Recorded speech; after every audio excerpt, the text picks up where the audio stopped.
As usual.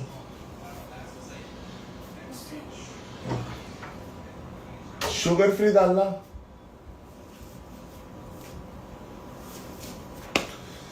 Hello guys, कैसे हो सारे?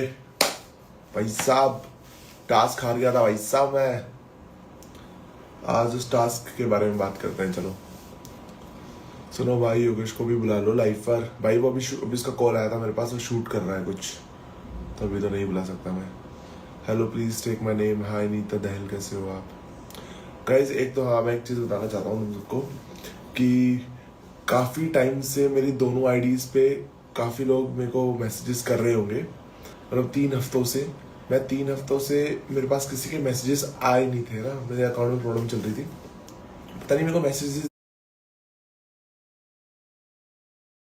दिख ही नहीं रहे थे किसी के भी रिक्वेस्ट पे। मेरे को लग रहा था, मतलब मेरे को पता नहीं, रोज काफ़ी सारे डीएम्स आते हैं बट आजकल आ नहीं रहे। मेरे को पहले डाउट भी था, बट मैंने अब वापस चेक करा, सब कुछ ऐसा ठीक ठाक सा हुआ ना थोड़ा सा, तो अब मेरे पास एक साथ इतने सारे मैसेजेस हैं सबके 3 हफ्ते से, जो मेरे से कुछ भी बोलना चाह रहे थे। तो मैं अब सबके मैसेजेस बहुत नीचे जाने पड़ रहे हैं मुझे, अगर किसी के मैसेज मुझे पढ़ने हैं तो। इफ़ वापस अगर मतलब तुमको वापस मैसेज करोगे तुम, तब तुम्हारा मैसेज ऊपर आएगा, तब मैं तुम्हारा मैसेजेस देख पाऊंगा। तो इतने टाइम से अगर मैं तुम सबको रिप्लाई नहीं दे पा रहा था किसी भी चीज़ का, तो उसके लिए सॉरी। काफ़ी लोग पॉडकास्ट के लिए पूछ रहे थे, काफ़ी सारी चीज़ों के लिए पूछ रहे थे, तो अगर उनको भी मैसेजेस करना है तो करो। बाकी जो मेरे फैंस लोग हैं जिनको कुछ बोलना था, प्यारी चीज़ें बोलनी थी, हेटर्स मत करना भाई कमेंट। बस ऐसे तो हेटर्स के मुझे मिलते ही नहीं है भाई कभी। टच वुड भाई, ये चीज़ बहुत अच्छी है भाई, मेरे को पता नहीं कभी इतना ऐसा हेट मिला ही नहीं है कि मैं इतना खा रहा हूँ। हारने के बाद भी लोगों ने मुझे सपोर्ट करा है, समझाया कि उस दिन क्या हुआ होगा, क्या नहीं हुआ होगा। तो एक्चुअली गाइस उस दिन हुआ क्या था, चलो बताता हूँ मैं।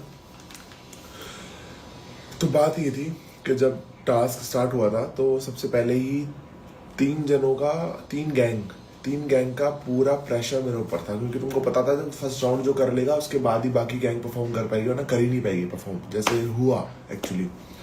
तो मेरे दिमाग में ये चीज़ आ गई थी कि यार आ, क्या होगा, होगा नहीं होगा, समझ रहे हो तुम। और उस टाइम पे स्ट्रेटजी उसका मतलब मेरे को ऐसा था कि यार मैं जाऊंगा, एक राउंड खेलूंगा, उसके बाद मुझे स्ट्रेटजी समझ में आ जाएगी कैसे क्या करना है। क्योंकि कहीं कोई, तुमने भी कहीं कभी ट्रेनिंग नहीं करी होगी कि भाई एक रिंग के अंदर कैसे तुमको मूव करना है, कुछ करना है, ठीक है ना। ऐसी ट्रेनिंग कहीं कोई नहीं करके आता।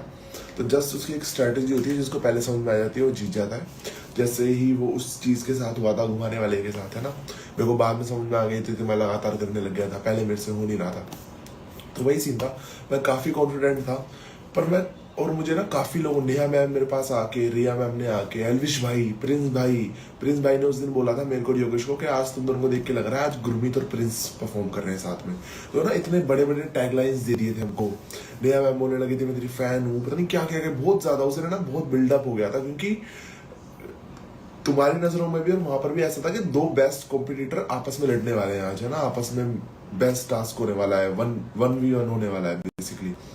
और 2 दोस्त भी है वो, ठीक है। और काफी लोगों के पास फिर उस टाइम मौका भी आना था। अगर मैं हारता तो मेरे लिए लोगों के पास बोलने के काफी मौके थे, योगेश हारता तो योगेश के लिए बोलने के पास काफी मौके थे, क्योंकि उनको पता था कि भाई यही टाइम है बोलने का, बाद में तो बार बार मौका देंगे नहीं, बार बार ये हारेंगे नहीं, बार बार मौका देंगे नहीं कि भाई कि अब बोलते हैं इनके बारे में। तो वही हुआ उस दिन।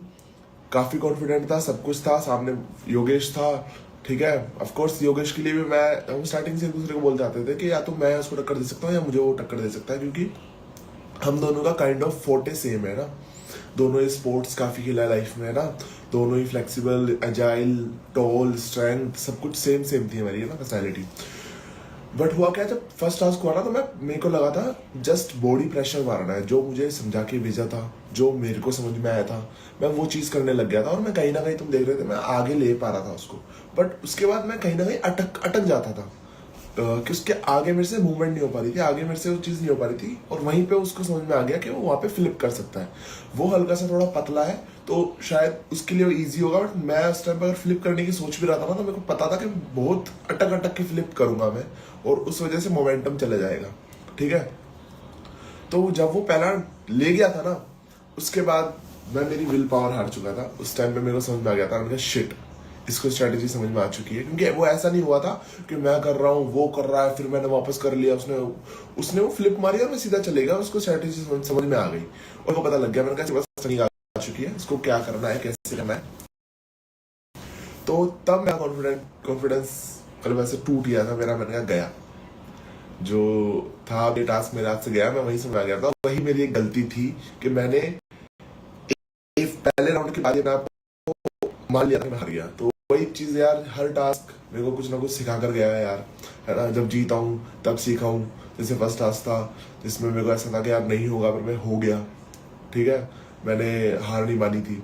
बट यहाँ ऐसा हुआ कि यार मैं ये चीज सीख गया कि जिंदगी में जब तक चीज खत्म नहीं होना तब तक उस चीज को, मतलब जब तक तुम उस रेस में हो तो तब तक दौड़ते रहो, कुछ भी हो सकता है। तो वो चीज मैं वहां से सीखा। तो बस वही बोलता हूँ तुम सबको भाई कि एक टास्क के ऊपर जज मत करना। नहीं मैंने और मेरे से यार स्टार्टिंग से कभी तुमने देखा होगा, मैं स्टार्टिंग से कभी खुद की नहीं चाटता भाई, मेरे से खुद की मुर्गी चाटी नहीं जाती, ठीक है। जैसे